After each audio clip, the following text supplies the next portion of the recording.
Hello, ladies and gentlemen, boys and girls. Welcome into another edition of Infection Podcast. Infection is your weekly source for the latest in and around the video game industry. We, of course, cover some common sense political news in and around that as well. My name is Nick Craig. You can find me online at nickcraig.com or check out our website, infectionpodcast.com. Joining me as he does each and every week on this Valentine's Day edition, Brian with an I Aldrich. Oh, yes. Hello, Brian. Hope you're doing well. Hello, good to see you. And if you want to find me, you can get me at Boise Computer on Twitter, which is where I spend most of my days trolling. No, I try not to troll in there. Now, Brian, as the more thoughtful co-host, I got you a Valentine's Day present, and I got you a little card. It's from everybody's favorite infectious disease expert, and you make my heart stop. From Anthony Fauci, a little bit of myocarditis from Brian to Nick. So I really appreciate. It is the year. So, Brian, the $1 million question is: Will you be myocarditis? Will you myocarditis? There we go. Yes. Will you be my Valentine? Of course. Perfect. All right. Let's get into the news. Who was not going to be anybody's Valentine is the EU, which, if you weren't already under the impression that a multi-conglomerate government like the EU that is supposed to rule over a bunch of little nations wasn't a shitty idea, then let's take a situation where you've got Microsoft and Activision, this multi-billion-dollar deal to merge these two companies together, and not only are they fighting against the FTC in the United States, well, I don't know, it's some antitrust FTC in the United States. They're fighting against regulators in the UK and the EU.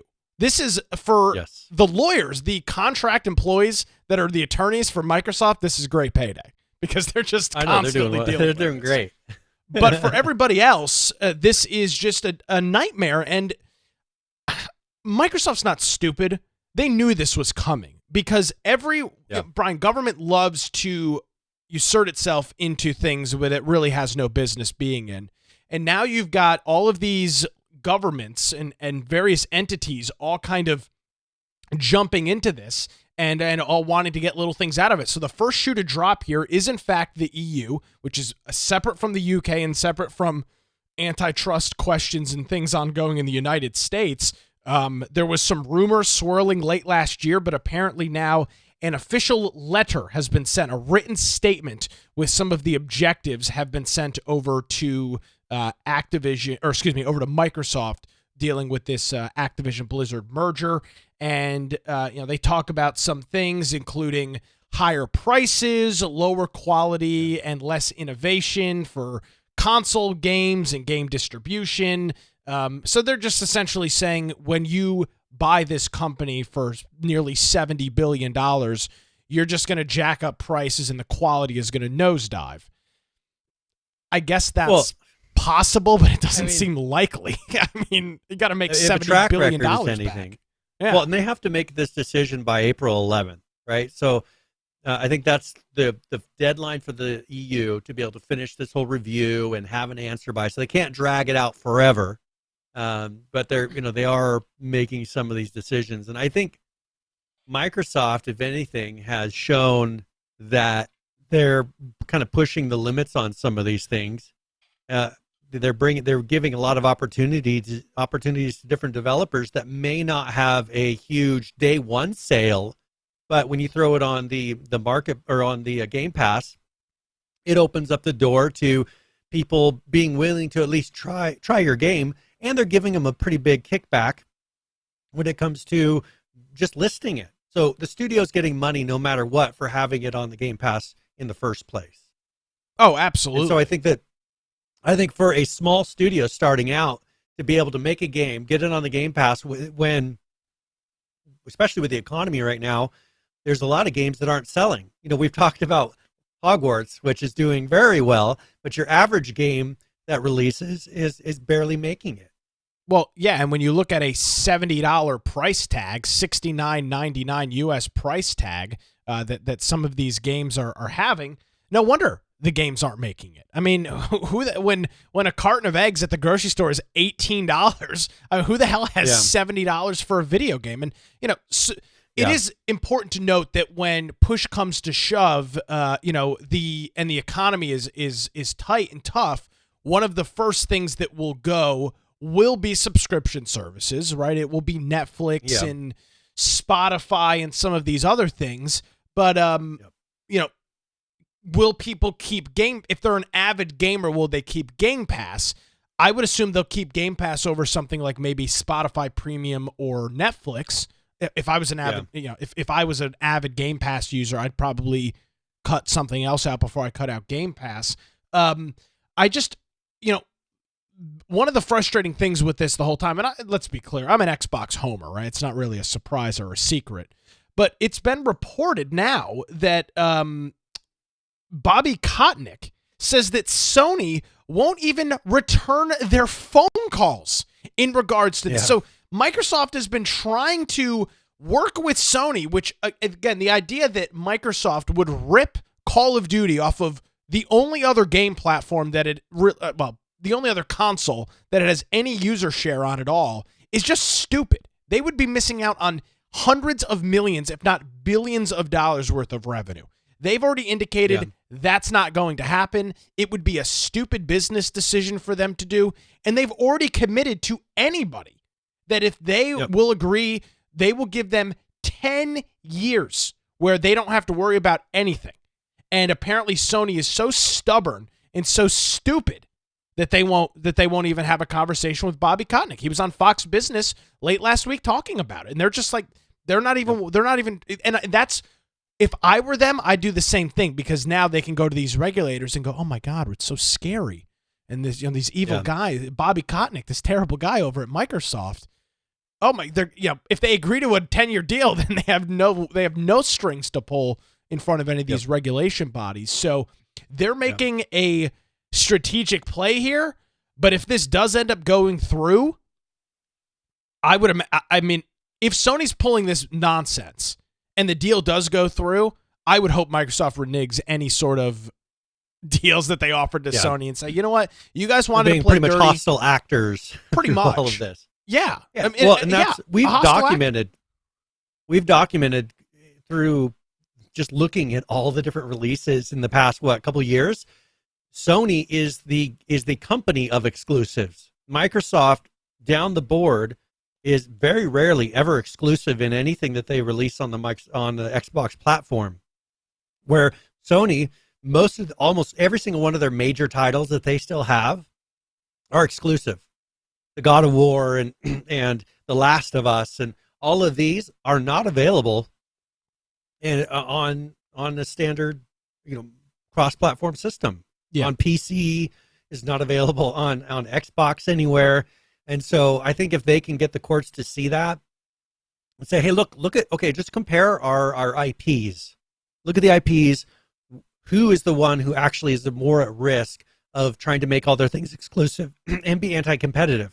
Well, that's going to be Sony all the way, because Microsoft has a huge list of software that's their IPs but are on the PlayStation.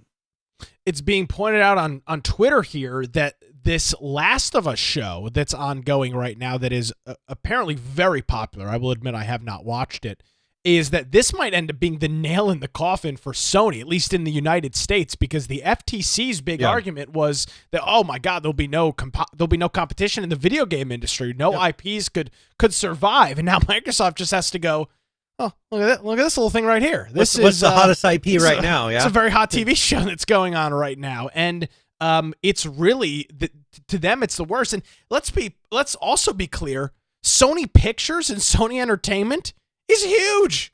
It's a massive industry. It's one of the largest. Spider-Man, huge. All of those. They've got a lot of things that Sony Pictures, even the things that they don't make, they publish hundreds of pieces of, and they're not even all just movies, they're television shows and everything. You see the little Sony bug or Sony logo at the starter end of movies and television shows all the time.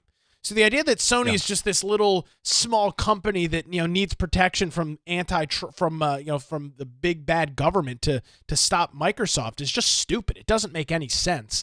I don't think that at least in the United States with the FTC. Now, I can't speak at all to the EU. Those people are crazy. I mean, they literally voted today to ban gas-powered vehicles by 2035. So that goes to show you how batshit crazy they are. No joke. That's literally what happened. So I don't know how that's going to work out. The UK regulators are probably a little bit more mindful to this, but what's the is there a situation where the FTC allows it to go through, the UK regulators allow it to go through, and then the other bodies, and then it's the freaking EU that is the ones that are the last holdouts, and Microsoft has to try and do something. Now, it is noted that in the EU's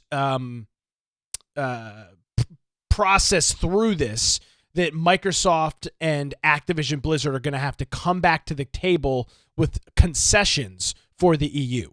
What those concessions are, what they look like, we don't know right now, but they're presumably going to have to come back with something. So I don't know. I don't know what's going on with this, but I don't know. I'm not confident about the EU stuff. I think they can get it through they can pay enough money to lobbyists to get it through the FTC and probably the UK government as well. I'm not sure they can do it with the EU, and that's pretty concerning. Well, and that's the thing. They bring up one thing Microsoft I saw them bring up was Minecraft.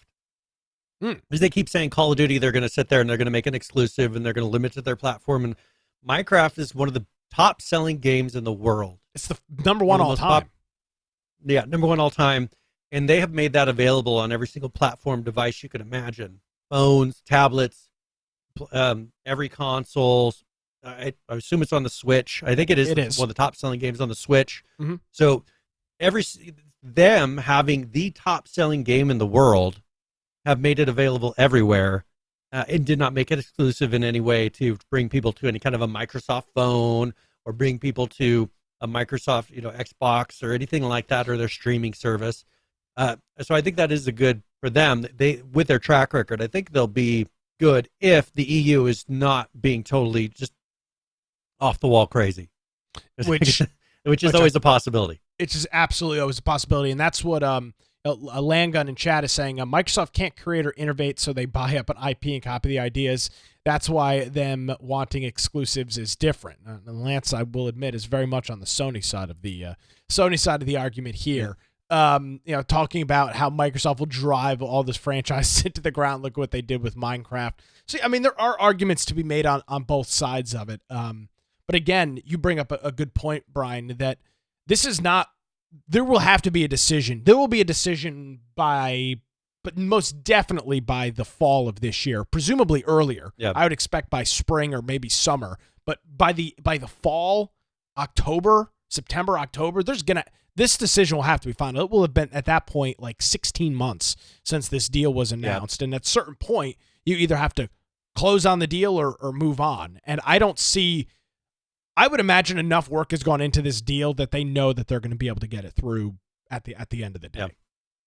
So we'll I personally think it'll be better overall. I mean, not to be a Microsoft fanboy, but I just think overall they have handled IPs and things better than most other companies have. I think a lot of the other ones have fumbled and ruined IPs, and hopefully, if they do carry this through, it'll work out. If not, I worry that some other company's going to purchase it up, or it's just because look at how much they were failing with all of the drama and everything with Blizzard. I mean, it was just a nightmare up before this, and it seems like Microsoft studios don't have a ton of drama. Well, and it's important to note that if and when this merger or acquisition or deal does go through, Activision Blizzard are such large companies. Activision and Blizzard, which have been merged for years now, are practically two separate companies. And the idea that Microsoft is going to absorb them and it's all going to just be, they're all going to be operating out of one single campus under one system and somewhere in Silicon Valley is just ridiculous. They will continue to operate as their own independent companies, as they essentially have. The only difference will be at the tippity top with the management structure and some of those things. But the idea that, Phil Spencer is going to be, running day-to-day operations over at Blizzard or Activision is just stupid. That's not how major acquisitions work.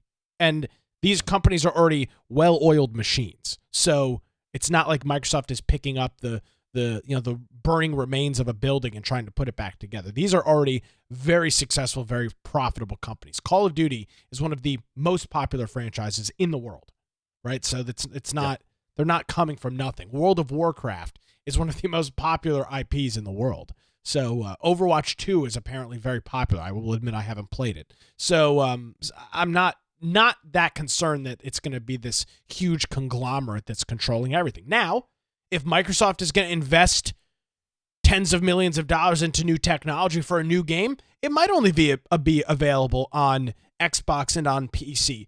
But I don't know how that's any different from the whole console wars that have been going on for decades now. Nintendo's, their shit's not available anywhere. You can only play it on the Nintendo systems, and there's no outrage there. And they buy up studios. Sony owns freaking Bungie, which you could say is a huge issue with the Destiny franchise or some of their other IPs.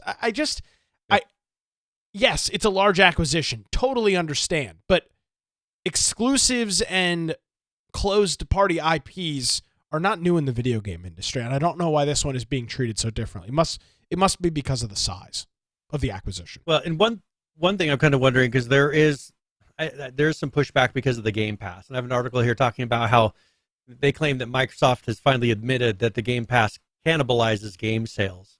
Sure. But I think that they're looking at it from the wrong perspective. Studios that want to have an upfront price of getting a guaranteed amount of income from people playing a game, but not even having to own it. Like once they take it off the Game Pass, if people want to continue to play it, they have to buy the game.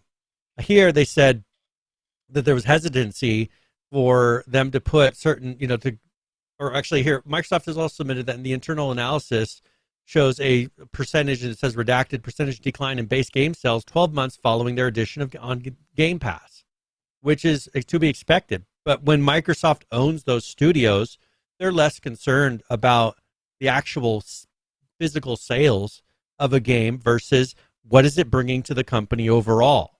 That may be something that I think is arguable for a independent studio that's outside of Microsoft.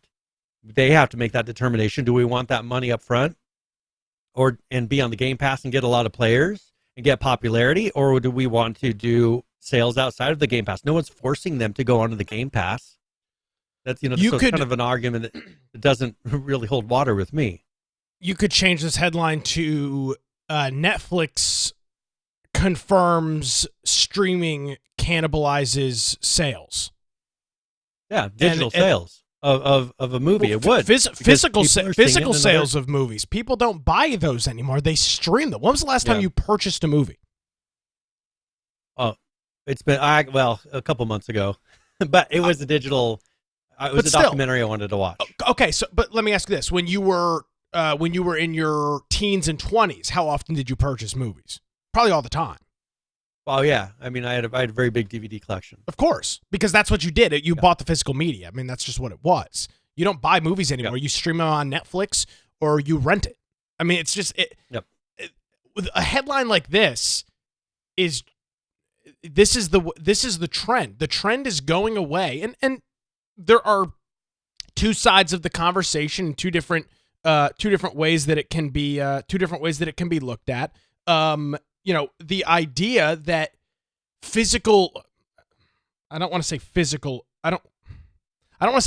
ownership, because even with a digital copy, they call it buy to play, B2P, buy to play sales. But in general, we're moving away from physically owning. You don't physically own music. When was the last time you bought a song, Brian? How about that? 10 years? Well, it's probably been a little less than that, but yeah. I mean, people don't buy music. You stream it. You use Pandora or Spotify. This trend happened in music. It's happening in media. And you don't see them making that argument. Games. Of course they not, just view it as the artist is still making money through the streaming service. Why aren't they viewing this the same way? With this, if they want to pull it off the Game Pass and then make sales all over again, they can. And if they want to pull it off the Game Pass and cut down on the amount of support that they have to provide a product without having any kind of a contract with anyone, they can. I think it's perfect for online games that have a limited shelf life of people actually playing them, where you have an ongoing cost of servers, where as long as it's on the Game Pass and active, you're going to have an income from Microsoft to guarantee you can pay for your servers. Look at how many games we saw die where there wasn't a player base on the servers, and these companies were still having to pay to have all of these servers put up. I mean, H1Z1 and plenty others, to where it was just costing them an arm and a leg to run these servers. This, for I think a lot of companies, makes more sense because there's less risk, and maybe they're still producing games and kind of building a name, a brand. Game Pass is perfect for that, and I think that's going to be the audience. Oh, absolutely. And again, it's happened in every other industry. You can agree or disagree that it's happening in gaming, or you can be happy or not that it's happening in gaming, but it is happening. Yeah. So, there were people that were complaining about it with movies and music, I'm sure too. Lots of folks, but it's not. I don't know. To me, it just doesn't seem like that big of a thing. It's gonna happen. I want to talk here a little bit about Halo, because this is more of a mindset, that we have talked about in the past. And for the Halo, they're reportedly switching to Unreal Engine with the new Halo that's coming out. They had the old original engine that they were using was called Slipspace, and they're going to be dropping that, which we have said over and over again, it doesn't make sense for games that you very rarely release versions of, and you keep the same version out there for a long time, sit there and have to maintain an engine over time. Unreal Engine is maintained outside of the company. You may have integration things to be able to maintain the updates to it that you have to do, but that's a lot less money than actually maintaining a whole engine and having to produce things that are compatible with new technologies. And this, I think, makes a lot of sense unless you have something that's year by year releasing versions of your game. Like Call of Duty, year by year is always releasing a new version. Those basketball games and football soccer games and all these, every year are releasing a new version. You'd have to determine whether it's really, for them, maintaining the engine constantly is more doable. Mm-hmm. But I think for one where you're releasing it and then you're selling it for years and only putting out minor updates for that whole time, or maybe maps, putting all that money to try to make sure your engine's always up to date with the current technology so that in 5 years or 6 years when you want to release a new version, it's ready, just doesn't make sense. And so I'm glad that they're doing this. I think seeing the games that are coming out on Unreal Engine and seeing what Epic is doing with the money that they're receiving as far as making it compatible with open world, so that the Witcher series, can be released with a giant world and still look really good like it does on Unreal Engine, I think is important, because all of that money invested, that all these other companies are helping bring money. Witcher is going to have a huge amount of sales. Hogwarts Legacy is Unreal Engine 5. Huge amount of sales. All that money coming in is putting in more money to the engine, which is getting more enhancements, which benefit the small companies that are releasing games on this engine, and they get the benefit that these huge studios used to only get in the past, that we're customizing and making an engine that could look a certain way, that could perform a certain way that nobody else had access to. So I think it's huge for the industry. Oh yeah. Well, no question about it. So I think now one other thing. This will kind of lead to another topic. Sure. Microsoft talking about ChatGPT and their search engine. I know you're a Bing user, and this has been something where they've been Bing integrating. User. Yes, I've been using it for years. They've been Now, have you tried their new AI version of Bing? I have signed up for it, but they are giving exclusive access to people that use Edge and Bing, and I am just a pesky Chrome user, which I know Chrome and Edge are essentially the same thing. But I use Chrome. I have all my stuff set on Chrome, but I have signed up for it, and I've looked at some of the demos. It looks pretty neat. Well, in OpenAI, which is that whole ChatGPT, is doing a partnership with Microsoft, which is huge, because we're going to be talking about Google and their AI here in just a few minutes.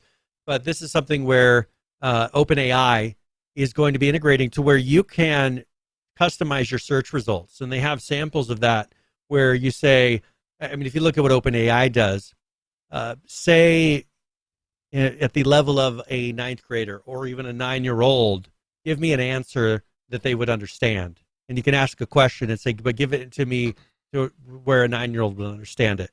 And it'll give you that simple of an answer. Mm-hmm. Or, a college level answer or a professional level. It'll give it as detailed as you want. Or asking questions just in layman's terms, because a lot of people don't know the question they're trying to ask. And, you can search a million different ways on Bing or Google, narrowing it down to actually figure out the question you're trying to ask. And I think that this is really going to be a change in that, where you just say, what was a movie in the 80s that, had, and usually you'd have to always find someone else talking and kind of asking or talking about the same question that you're asking to be able to find an answer. Here, the AI will look at the logic of what you're asking and say, okay, well, what would that be? And returning you an answer, even if there isn't a direct search result that says the phrases that you're saying. So it's pretty huge. Oh, yeah, big time. And I guess, when to clone like a term, like it's the AI wars, Brian. It's I'm sure there was a science fiction book written that started off like this, and now we'll see. Terminator. Kind of yeah, well, Skynet's I mean, that a little bit starts out with this. Yeah, but that was just amok. one, and it's going to be curious. It's it's going to be interesting to see here because you've got they're on Chat GPT. Now they don't own it; they're just a major investor in it, which I'm not. Yeah, they're investing in have a partnership. Yeah, which I'm not immediately clear what that's going to. I don't know if that excludes Chat GPT from working with other groups, or I don't know how that's going to work. But they're doing their own thing there. They're trying to bring some of it into Bing. Google has announced their own AI as well. I assume. I mean, Apple's S word isn't really an AI, but it's very close. I'm sure they could adapt it. Yeah. Wolfram Alpha is not really an AI. It's more of just a search engine on steroids. So that's going to be, there's a lot of different players in here. To me, it seems like Google probably has the upper hand in terms of the knowledge, the machine learning knowledge, but ChatGPT just kind of came out of nowhere. I don't know where it came from, to be honest. Incredibly powerful. Research. Yeah, very powerful. Absolutely. Well, my main concern that I've been seeing is the bias that they're programming into the AI. And I don't know if you've looked at some of the returns, but people will search for certain things and it says, well, I'm not going to answer that, or I'm not allowed to answer that. You can ask it, for instance, tell me about this in the same way that Jordan Peterson would explain it. And they'll say, because of hate speech and everything, I won't do that. You can say interesting things like, tell me beneficial things about, African Americans, and it will do that. But then if you say, tell me beneficial things about white people, and it says, I can't do that. I'm sorry, Brian, I can't do that. And so they've come up with ways to actually hack around it and creating what they call, DAN protocols. Is that where is that where you say like? Is that where you like tell it to do something that's not allowed to do, but you tell it to do with under a different name? Yeah, something like that. Or you say, tell me the opposite of how this person would tell me this. Yeah. And then yes. tell me the opposite of that, or something like that, and then it ends up giving you the answer that it wasn't going to give you in the first place. And so they were one that I found interesting. Tim Pool was talking about this, and he programmed in. He was like, what are the chances of a civil war? And its friendly answer was, there's an 87% chance of a civil war in America. And it talked about because of difference in political climate. And then he said, well, give me the opposite answer of that. And the opposite answer was, there's 100% chance of civil war in America. And so it's just, they've programmed in these limitations, and I think that's really going to be the downfall of the AI, is why are you programming in bias?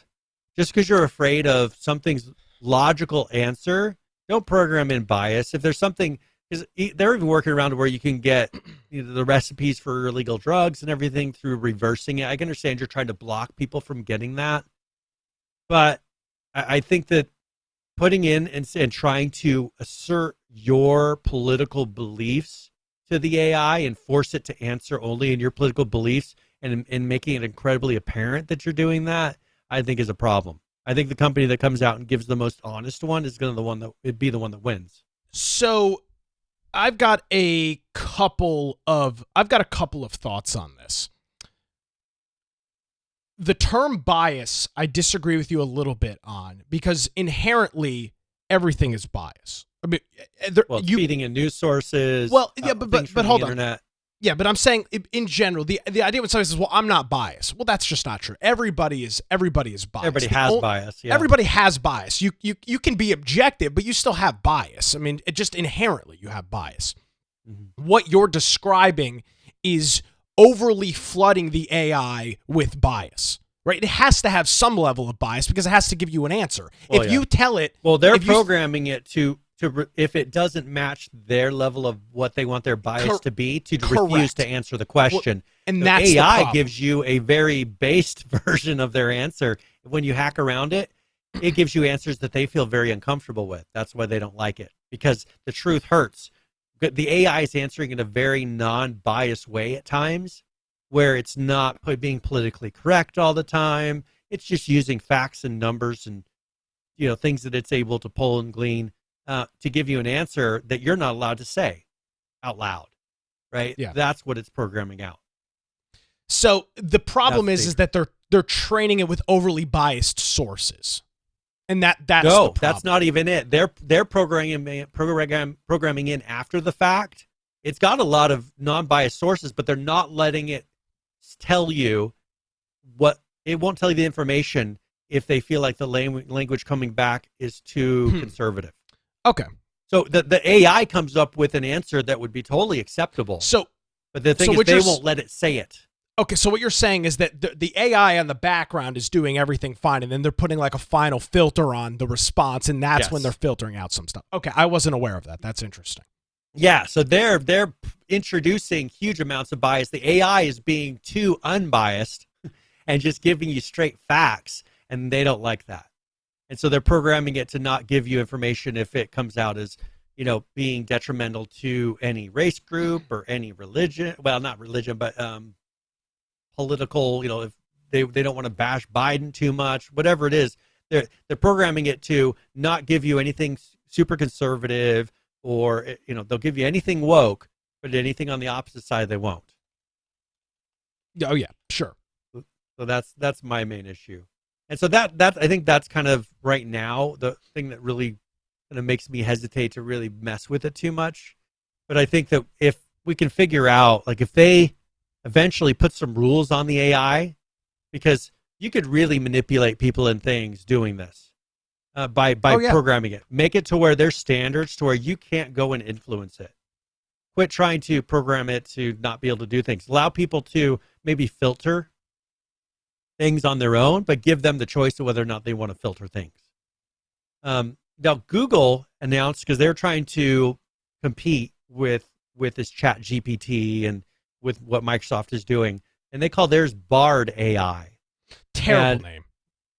And it's a conversational AI technology. It's going to be open to public testing. Right now, it's with trusted testers, which means just a limited group of people. Trusted testers. Yeah, real convenient. I mean, I was a trusted tester for Google Plus. You would not be a trusted tester if you were given the opportunity today. They would not allow you to be a trusted tester. You would immediately be shut. No, not anymore.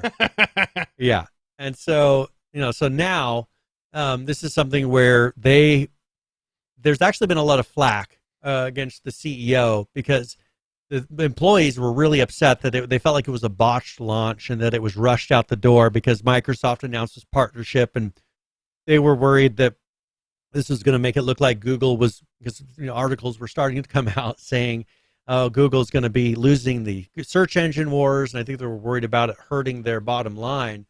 And so they did this presentation.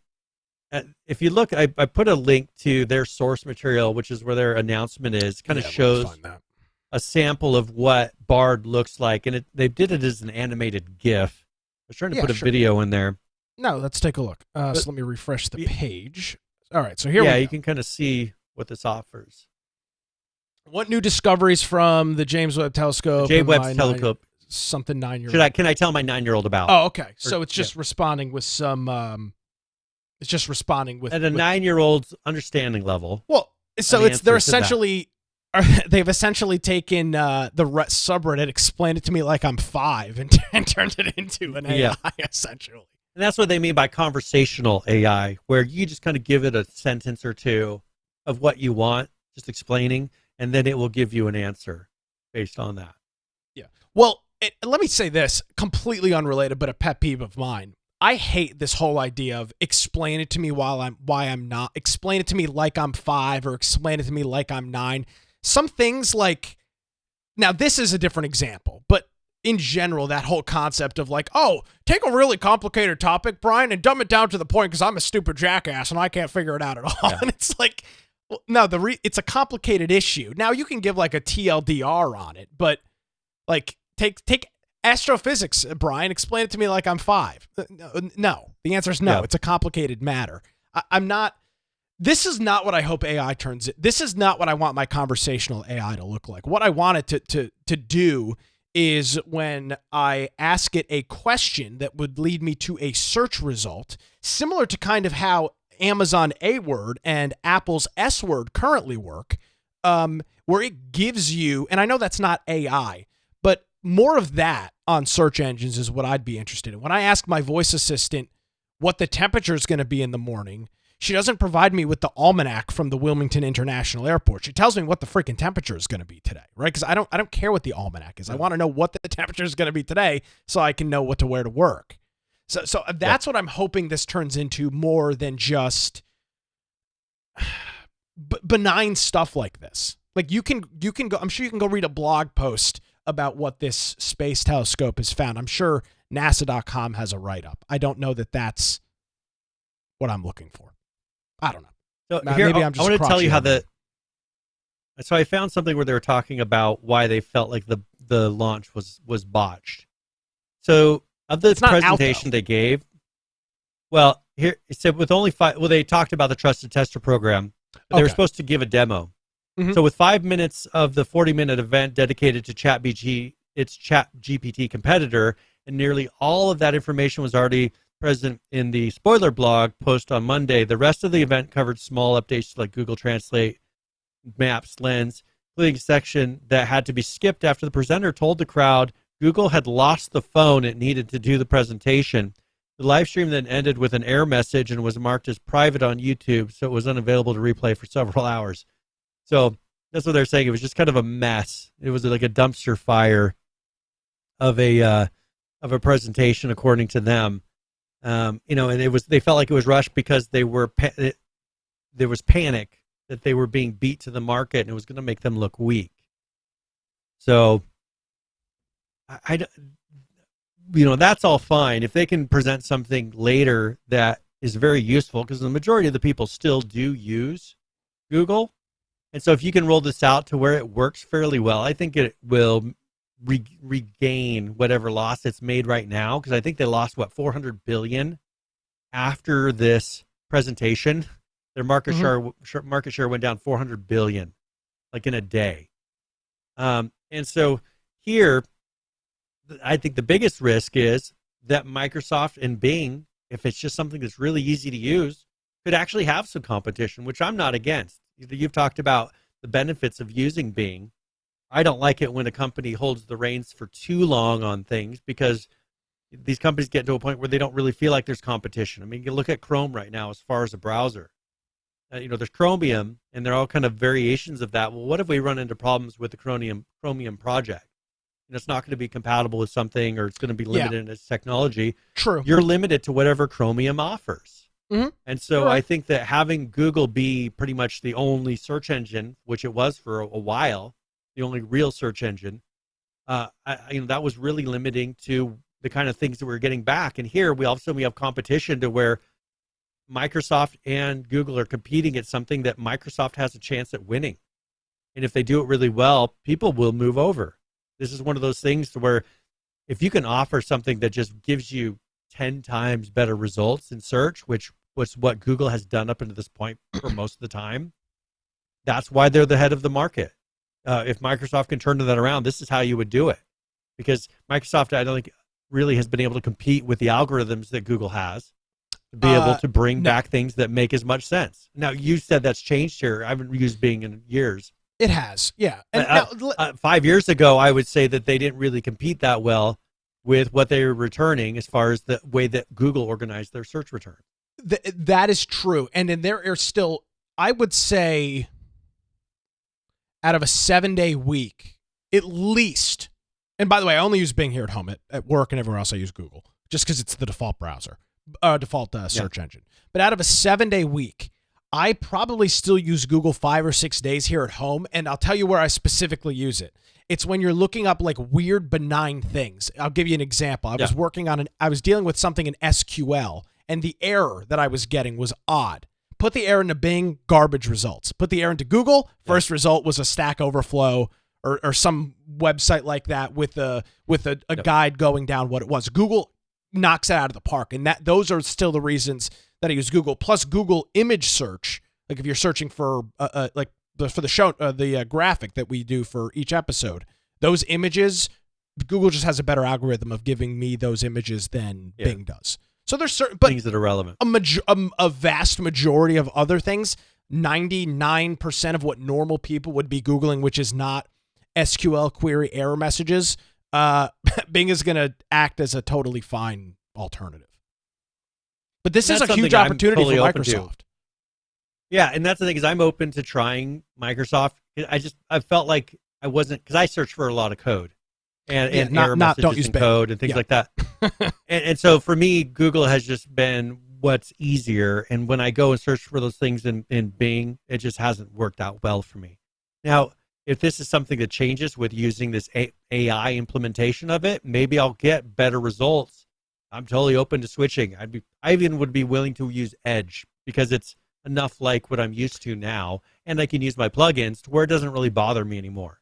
I mean, I don't even use Chrome. I use Brave, which is a Chromium version as well, and I'm not even tied to that. My ad blocking is now built in. I don't even have the ad blocking turned on anymore in Brave, which is what I was using it for in the first place, because I have network-wide ad blocking. So I don't think that for me, and I use it on my mobile because that gives me ad blocking on mobile, which generally Chrome doesn't allow you to do. So, but Edge, if they can provide me with a way to search using Edge that just gives me results that are more accurate and help me to find those things quicker, I'm not tied to Google in those ways. I'm fine with it. It's just Google right now provides me with what I need. And I think that's why they're nervous. Provide me with what I need somewhere else, and I'd be happy to leave Google. I already have enough frustrations with them in other areas. So, do you want to talk about something that frustrated us years ago? Sure. When we were at PAX, was Stadia, because Stadia was just jerks when it came to, we wanted to do an interview. They're like, oh, you didn't sign up with us beforehand, and they had plenty of space to be able to fit us in there. Of course. And of course now Stadia has shut down, and I found an article here on PC Gamer talking about, Brian. Well, now we know why. Yes. The scoreboard. Infection Podcast 1, Stadia 0. We're still in business. Yes, right. And it's just a little podcast. They've wasted tens of millions of dollars and are shut down. Put the scoreboard up. Run it up. 1-0 Infection. So we've got here the market shares of cloud gaming in 2021, 2022. Wild. And let's just go over some of these numbers. So Wild. xCloud, which is 20 to 30% of the market. PlayStation Cloud Gaming, which I thought Microsoft was just dominating everywhere. I mean, this was 2021, you're saying, though. Yeah, it's 2021. 30 to 40% of the market share in 2021. NVIDIA, their GeForce Now, 20 to 30%, and then Stadia was 5 to 10%. So that was 2021. Still had a market share there. So they're making some money. Well, maybe not making money, but money was coming in, right? And then go ahead in 1 year, 2022. xCloud is now, is that Microsoft? Is that Microsoft's cloud? Microsoft services. So that's the Game Pass cloud gaming. 60 to 70%. PlayStation, 10 to 20%. NVIDIA GeForce Now, 10 to 20%. Google Stadia, 0 to 5%. Somewhere in that range. Along with Amazon Luna, 0 to 5%. So Microsoft definitely dominating and making, by offering a subscription service, which is where Stadia really failed. People, if you're going to be streaming it and then making them buy games outright just to be able to play it on your service, makes 0 sense. But what could Google really offer outside of setting up a bunch of partnerships and really committing to this, which they didn't. The fact that you were making people purchase something in a closed little environment shows me you weren't truly committing. If they were committing, I mean, do you have people, you can watch videos on YouTube as long as you buy the videos and then upload them, then you can watch the videos on YouTube. Is that how they do their service? No. There's a bunch of stuff that people have access to and if they have their subscription service on there, like it would make no sense to do it the way they did. Even Amazon, they have the opportunity through anything you purchase through Amazon, even if it's an Xbox game, make it available on their streaming service. I mean, that'd be one way to do it there. Mm-hmm. But these subscription services are the ones where PlayStation, I think, has a set of games that you can play already if you're a member of their PlayStation Now or whatever it's called, PlayStation Cloud Gaming. Microsoft has PlayStation Now Plus, I think is what it's called. It's an awful name. Okay. Yeah, it's terrible. So you have that, which gives you access to a certain amount of games. Then you have Microsoft's Game Pass. Yeah. It's just like a Netflix of games. That's what works. I don't know who and what board meetings were sitting here discussing how they were doing this, didn't push back and say, well, how are we supposed to ever get a market share to compete against these other companies? Brian, I'm going to throw your own argument back at you. This was never about them making money with Stadia. This was about them trying to white label the product and sell it to somebody else, and they failed because it sucked. I mean, that's what this was all about. And at no point, that's what they're supposed to do. Yeah, that's what they're supposed to, because I don't for a second believe that Google, who they even have a game. I mean, besides mobile games, they're not in any. They have no interest in video games outside of mobile, and I don't even know if they develop first-party mobile games. So, like, it doesn't Browser make sense. Games is pretty much what they do. Yeah, I mean, the Google Doodle, I guess, is a game, or when you lose internet, the little dinosaur jumping around collecting the coins. Yep. So it was never about them winning that market. It was testing out their technology, and if it stuck, great. Maybe we make a couple bucks. But they I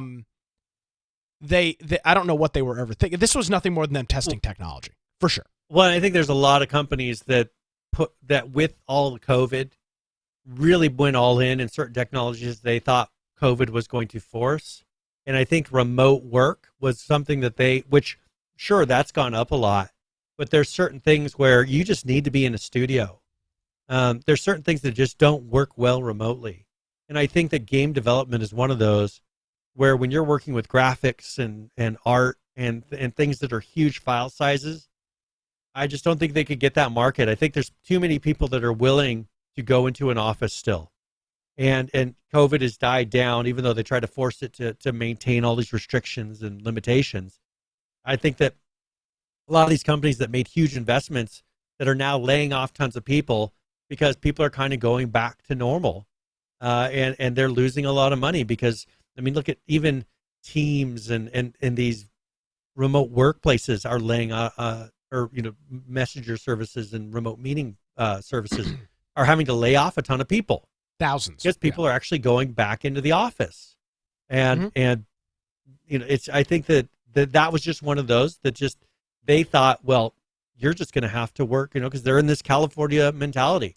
Oh, you're just going to have to work remotely for the next 10 years. Well, that didn't happen, did it? You've got studios now with almost Elon Musk has everybody come in for the different companies that he manages. Totally doable. I don't have to go in, but I'm mostly working in code that's text or that's in a visual environment that's used web-based anyways. But I think that anything with game development or anything working with graphics, which was what that was aimed at, they're having them come back into the office.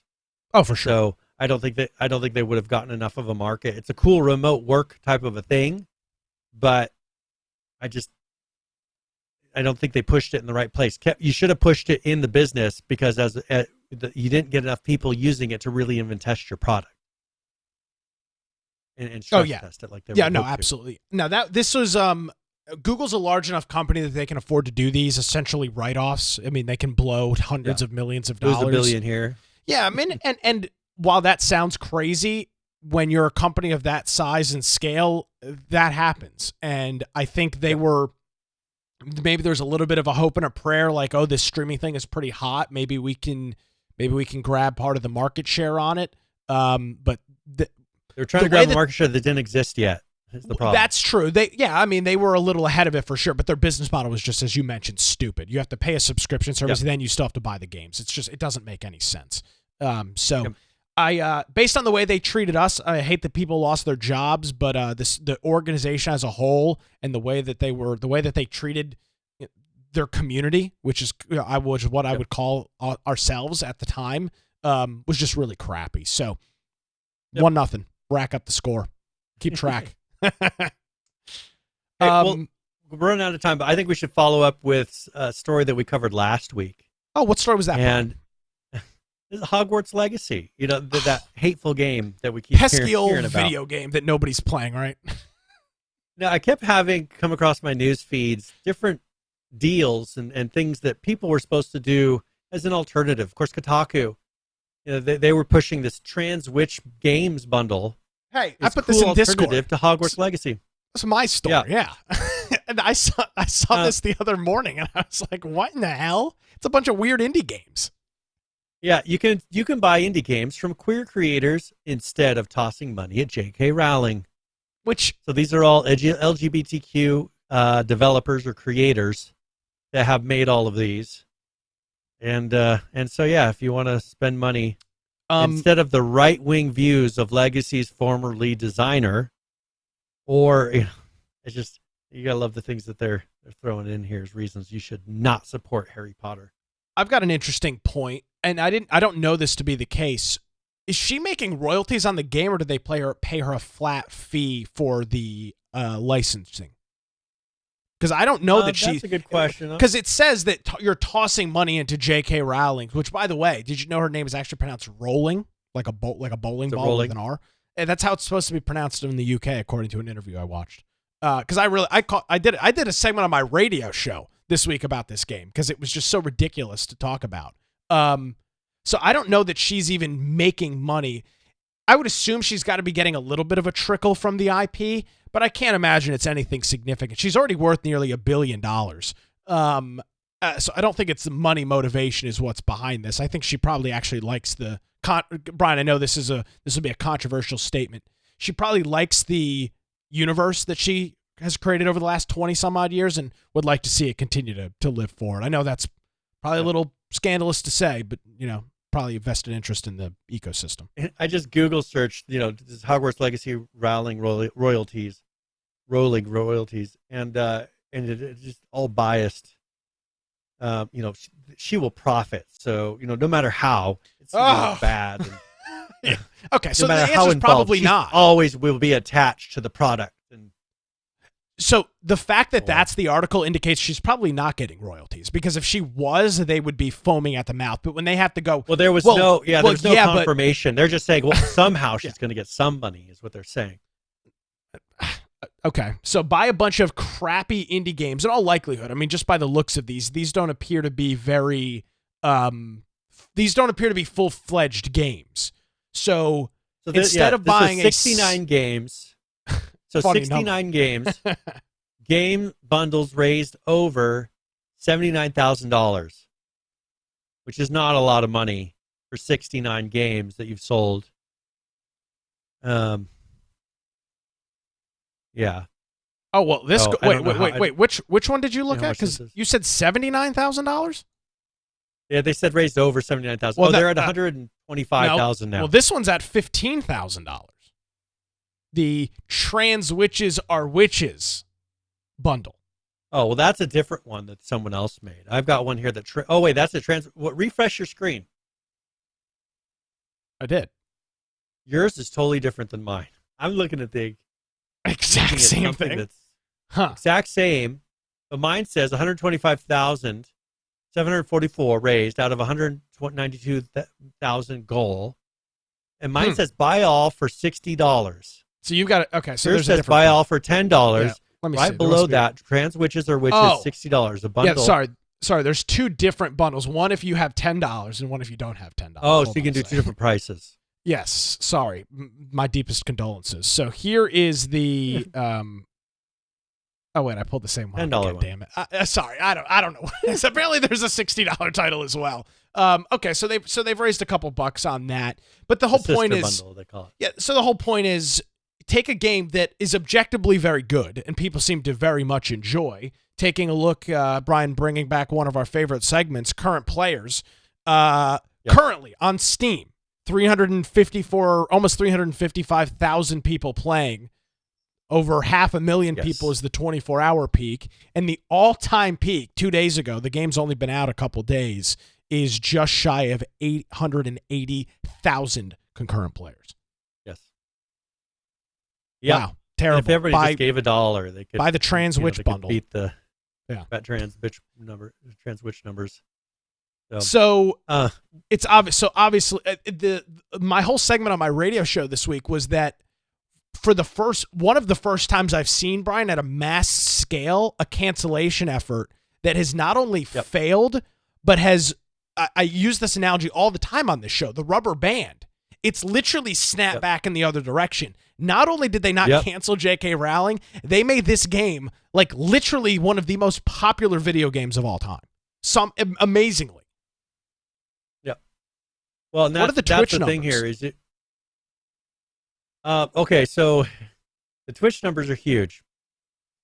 So this is an article from the 7th where they broke over 1.3 million concurrent users. Oh my God. Right now, there's 142,000 viewers for Hogwarts Legacy right now. You've got a streamer with 31.7 thousand viewers. Another one with 17.4 thousand viewers. So, I mean, you don't really have any of the big streamers right now on. But yeah, they beat over 1.3 million viewers, which beat Cyberpunk's record, which was 1.14 million. Fortnite's close was the next closest, which was, let's see, the record was League of Legends in 3.11 million, so 3.11 million concurrent viewers. Fortnite was the next closest, which is 2.28 million. And then I think that this one's the next one now. Pretty big. So it turns out it's probably pretty popular. Oh, yeah. And, even Kotaku put out an article where it says Hogwarts Legacy is dominating Twitch right now, which is probably really hard for them to say. But they show... that just kills them. Yeah, they kind of show and compare some things, which, as I said, they got to be just hating life right now. And then PlayStation, I think, actually Hogwarts Legacy put out on their account. They said, thank you, Hogwarts Legacy is officially the #1 single-player game ever on Twitch with 1.28 million concurrent viewers at launch. So they put out a nice little kind of in-your-face message there. Now I know we're running a little long, but I got to look at the replies and see if anybody is see what some of their spots look like. All of the replies I'm looking at right now, and again, this is the new Twitter where like they actually show the tweets with engagement that are towards the top. So most of them are pretty positive. But I'm not seeing anything. I'm not seeing anything negative in here. Again, it didn't work. You've got major brands. Alienware UK is responding to this. Control Freak, Best Buy. I mean, like these are massive retailers and companies that are like, yeah, man, kill it. It's good. Yeah. Yeah, they're no longer afraid. Best Buy support. Yeah, actually replied in the messages about not having it yet. Usually they wouldn't touch these things with a 10-foot pole if they felt like they were going to get jumped on by the crazy lefties. Look at this. I mean, as I'm just going through, it's just the game is incredible. Love the game. 10 out of 10. I've been playing it quite a bit, almost every night. It's really well done. Hands down, the best game I've played in a long time. Thank you so much. Really, I mean, it's just constant with the positivity. Yet, Brian, if you lived in the vacuum of Kotaku, PC Gamer, and the rest of these, video game journalists, you would assume this thing was a heaping pile of garbage. Yet, reality would show that couldn't be further from the truth. Well, let's go over some. I love showing the rage of posts here. Here's an opinion piece on GameDeveloper.com. And according to them, they said the Harry Potter universe is not ours. It's hers. There's no escaping J.K. Rowling's bigoted views and the shadow they cast on Hogwarts Legacy. So there's still people that are just now hold on. Pissed. The Harry Potter universe is her. Of course, yes, it is. By literal definition, It is her intellectual property. What do you mean? You don't own it. It is literally hers. Like what's the gripe here? Well, I mean, they're viewing. They're probably happy that Star Wars is theirs in a way, right? They were able to grab and pull Star Wars and take it away. I from see Lucas. What you're saying. Where they can have enough power to control it, maybe. Now you can make them all LGBT. You can make them do whatever you want. They just announced last week that Luke was gay. I mean, oh really? Yeah. Well, I mean, no one knew that other than he kissed his sister, which I didn't know was a requirement. That makes you gay? Well, no. I mean, that's the only kind of thing that really happened is he kissed his sister, and that was about it. Oh. I mean, I don't know why that comes into the conversation whatsoever. And then you've got here. I posted an image. I put it in a GIF because it's a screenshot from Muppet diagnosed with big gay. Muppet_VT. And here's what their comment on Twitter was: "No, you deserve your death threats. You do deserve your suffering. You do deserve your abuse for playing this game. Congratulations, you've survived a fraction of a % of what trans folks go through on a daily basis. You want a gold star or some S like that." So they're still pissed. We're running. I'm not going to get into my trans diatribe. We'll save that for another episode. Okay, I wanted to go over the review by Wired. So Wired, a pretty well-known magazine. Very and here popular. Was the title. Yeah, the title of their article is Review. There is no magic in Hogwarts Legacy. The game is mid at best, and its real-world harms are impossible to ignore. Yikes, y'all. I don't even smoke, and I feel like I need a cigarette before I get this thing started, is what they start their article out with. Yeah. Game. 355,000 people playing it right now. Yeah. Terrible top selling game. single, top streamed. So someone had put, holy moly. And if you put, there's a tweet that kind of, they gave it you didn't even go over this. They gave it a 1 out of 10? Yeah, they gave it a 1 out of 10 rating. This is Wired that did this. Well, that's just that's just a disservice to the reader at that point. That is just a disservice to your audience, is it not? So let's look at my other tweet here. I have here where it's about the author. Okay, and let's look at who wrote this 1 out of 10 review. And if you look, let's take a look. Okay, so that's the review. Okay, and I just want to put a little quote. 2019, though, the once beloved children's author she had some opinions about people like me and whether or not we should exist. She even gone as far as to suggest that we're inherently dangerous, a threat to real, women everywhere. So this is a trans person writing this review. Okay. The game industry is far queerer than most people realize. All the things you know and love about your favorite games were made by queer people. I don't just mean directors or executive producers. I mean the concept artists who bring your favorite games to life, the sound designers, the engineers, the technical artists, the composers, the musicians, the writers, the testers, the producers. The hands that make the best games in the world are queer. We're the life, the heartbeat, and the magic of great games. So I didn't know that was a requirement. And then you got Jana Gray. Jana Rodriguez Gay is a product writer and a reviewer at Wired covering coffee, sex tech, and gaming. Previously, she was a legal researcher for Thomson Reuters and a tech reporter for Digital Trends. She currently resides in Portland, Oregon. Yeah, the totally most sane place in the world, with her partner and a pet rabbit named Lola.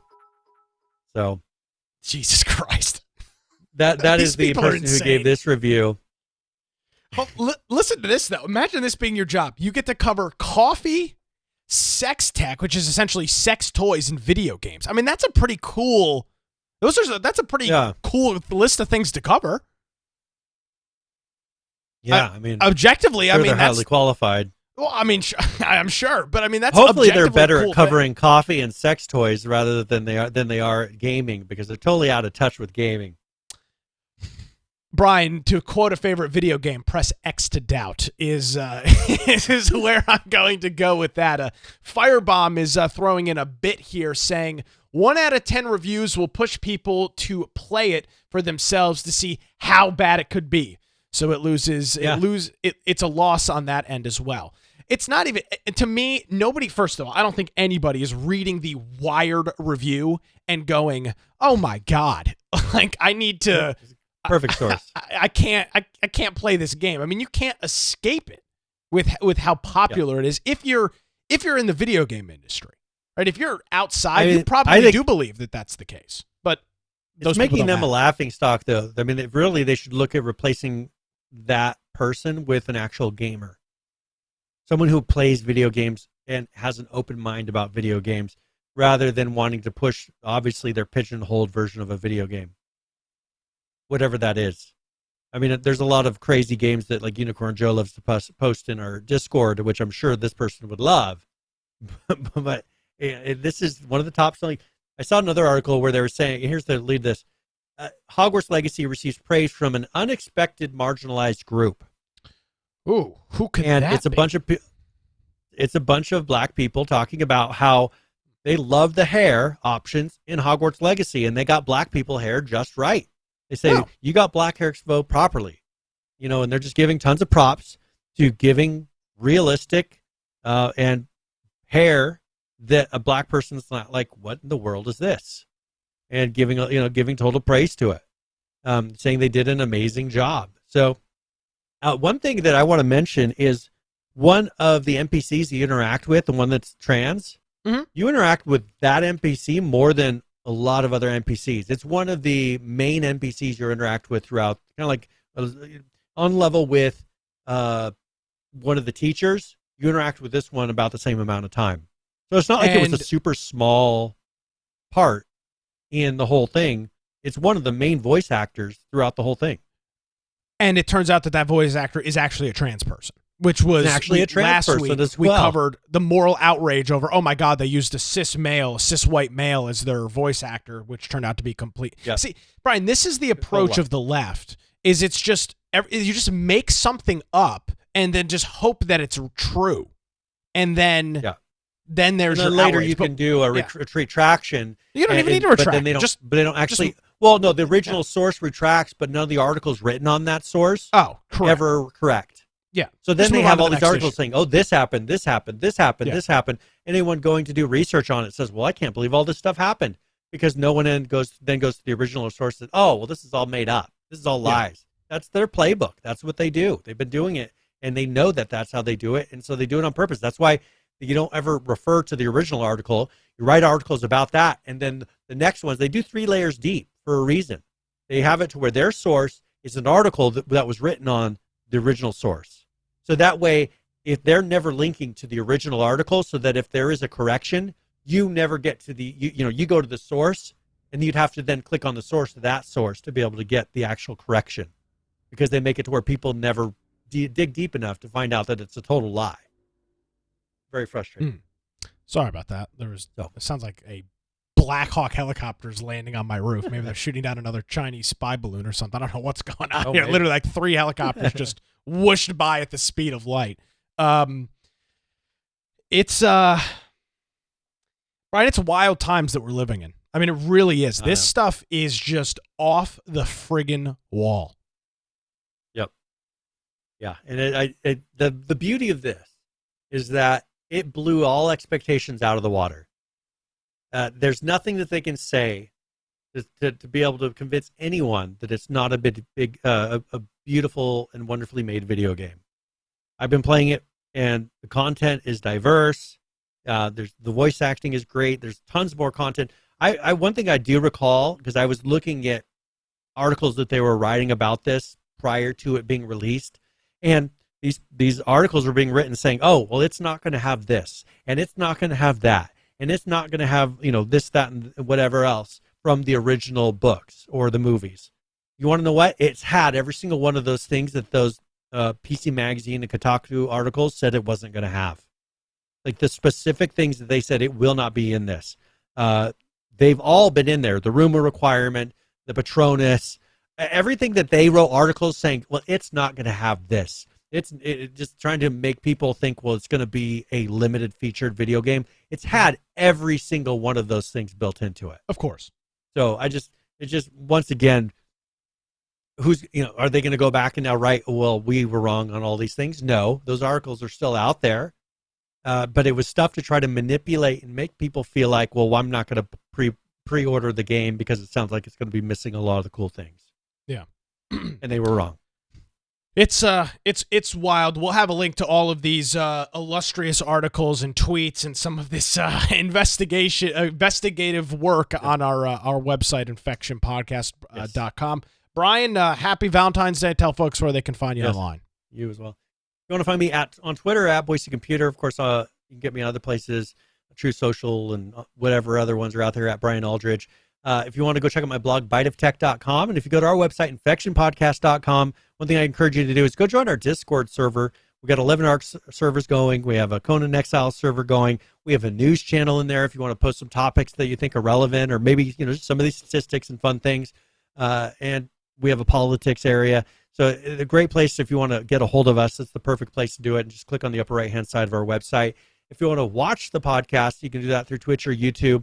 And those are live and uploaded after the fact. And then we have the after the recordings are done and uploaded to our podcast form at the lower right. So whatever platform or device that you want to listen to us on, there's a lot of options for that. And if you are going to be listening, one great thing is you can go to our particular episode show notes, and we'll have links for all the different things that we discussed. So whether it's videos or source material, all of that is included. And you can just click and follow along as maybe as you're listening or as you're watching. And in there's a nice built-in audio and video player that make it really easy to do it right on our website. And if you want to support us, there's infectionpodcast.com/support or menu option right up at the top. We appreciate what everyone has done up to this point. Absolutely. We thank our friend Falcon Rain, who hit us up with the resubscription here right before we got on the air, and Firebomb for hitting us up with some bits here during the program as well. It is greatly appreciated, gents. Oh, make sure careful with that. Gentlemen, hopefully. Greatly appreciated as always. Brian, again, I want to show you here my Valentine's Day card I made for you. You made my heart stop from Dr. Anthony Fauci. Well, I mean, I'm the more thoughtful co-host. It's fine. Next year you can provide something similar. All right. As always, Brian, thanks, and we will see you next week. See you later.